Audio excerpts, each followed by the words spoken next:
आपण को स्कंद पुराण नीलाद्रि महोदय यात्रा भागवत अच्छी रथ यात्रा को थरुटी आखि पकईदे ये मुख्य फलप्रद हो जाए भक्त मान यही बाबद प्रायतः 47 गोटी श्लोक स्कंद पुराण और नीलाद्रि महोदय रही बर्तमान देख यही मुख्यटी क्यों स्तर ना चतुर्थ स्तर रथर महत्व ये चतुर्थ स्तर में यही सब गुण गुड़िक ये तीन रथ भक्त मानकर बांछारे पूरण करती जे शुणे जे देखे और जी पाखे स्पर्श करूना आगे जा रथ को मुंडिया मारुले और रथ काठे डाण हाथर काणी आंगुठी मारिकी मुंडे 7 थर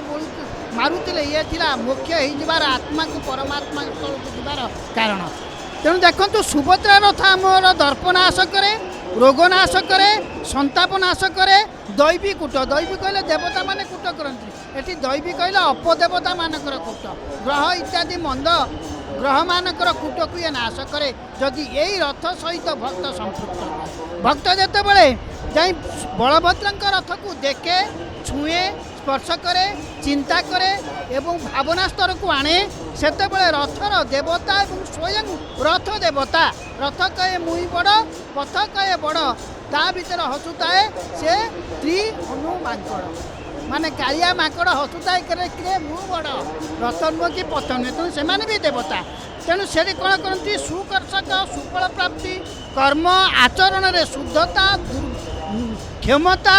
एवं सशक्तता माने गोटे बलवर्धक शक्ति मिले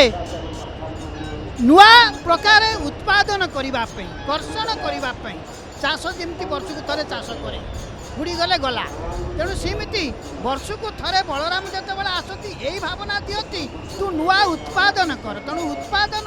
प्रतीक हो आमर तालध्वज रथ तापर आसला साजुज्य मुक्ति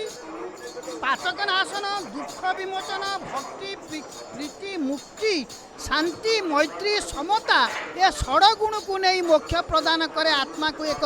विस्तारित निर्मल पवित्र रूप दिए नंदी घोष रथ मुझे पाखे देखुवे चारमालटी आसी ये चारमाल कौन भगवान जे परम जे निर्गुण तार पुणी चारमालटी गोटे कौन पोल दरकार नई पारि हाँपाई से निजे पारि पारे एत असमर्थ आपड़ कहे आज्ञा तार गोड़ा हाथ ना से केमी जी हाथ थे ओली ओलिक पलाता डे डेकरी जमी बाउंस आनी जाए गोड़ तो ना चली पारन ताले कहीं जाए ना या भीतर तथ्यटी हूँ चारमाल हूँ दूत वार्ता चार देउची की वार्ता दौची ना माटीर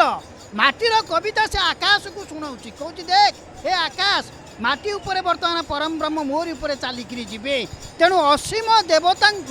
ससीम रूपरे जी ये भवसागर माया भक्ति विश्वासर स्तर को नहीं जाए सी हूँ चारमाल एवं ये चारमाल सेतु रूपरे बा मध्यस्थी रूपरे कार्य करे साधारण ताल नड़िया काठ श्रीकृणमंडित असाधारण देवता जीवाई एमाने छाती पतई पिठी पतई देखी दिखती यही चारमाल रही गोपबंधु आनी काव्यिक महाभावना मिशु मोर देह ए देश माटी देशवासी चली जातु पिठी ये नड़िया ताल कहते परम ब्रह्म देख देख पृथ्वी जगत मु परम ब्रह्म मो पिठी ऊपर जाऊँ तेणु यही जो आम गाईदेला बेले गाई दौ आदर्श किंतु गोपबंधुकर जो महान कवि मानसिकता से ही मानसिकता ये चारमाल ठारू नहीं जो चारमाल काठ खंडे हेले सी परम ब्रह्म को पिठी बुआई नौ आम मनीष जो माटी जन्म होइछे से देश मातृकार दुख सुख को बुआई पारिबानी केते चमत्कार ता भितर व्याख्या विशदार्थ रोची एवं यही चारमाल गुड़िक भितर आपण देखिए मु संक्षिप्त कहीदे नंदी घोषरे 16 हाथ लंब 8 फुट असार एवं 4टी माल गड़ी रही था तालध्वजरे 14 हाथ लंब 8 फुट ओसार 4टी माल गड़ी रही था देवदलन में 12 हाथ 8 फुट ओसार 4टी माल गड़ी अर्थात देखो से 14 12 16 से 14 भुवन 16 कला 12 मास से 14 चक 12 चक 16 चक एटी भी चारमाल समान अर्थात समता जदि समदर्शी सममंडन ସମ ଓଜନ ସମପ୍ରସ୍ଥ ନ ରହିବ ଜଣେ ବ୍ୟକ୍ତି ସମଦର୍ଶୀ ହୋଇ ସମ ପରିମାଣରେ ଦୁଃଖ ସୁଖରେ ଆଗକୁ ଯାଇପାରିବନି କିମ୍ବା ଚାରୋଟିଏ ହେଇପାରିବନି। ଏହି ଚାର ଭିତରେ ଆପଣଙ୍କର ଶେଷ ବିଷୟଟି ଦେଖିବେ ମୈତ୍ରୀର ଚାରମାଳ ହେଉଛି ନନ୍ଦିଘୋଷ ରଥ। ଭକ୍ତିର ଚାରମାଳ ଭାବରେ ତାଳଧ୍ୱଜ ରଥକୁ ଗ୍ରହଣ କରାଯାଏ। ଶାନ୍ତିର ଚାରମାଳ ଭାବରେ ଦେବଦଳନ ରଥକୁ ଗ୍ରହଣ କରାଯାଏ। ପରବର୍ତ୍ତୀ ଧାରା ବିବରଣୀ ଦେବା ପାଇଁ ମୁଁ କୈଳାସ ବାବୁଙ୍କୁ ଅନୁରୋଧ କରୁଛି, ଆଚାର୍ଯ୍ୟ କୈଳାସଙ୍କୁ। ଜୟ ଜଗନ୍ନାଥ, ଜୟ ଜଗନ୍ନାଥ।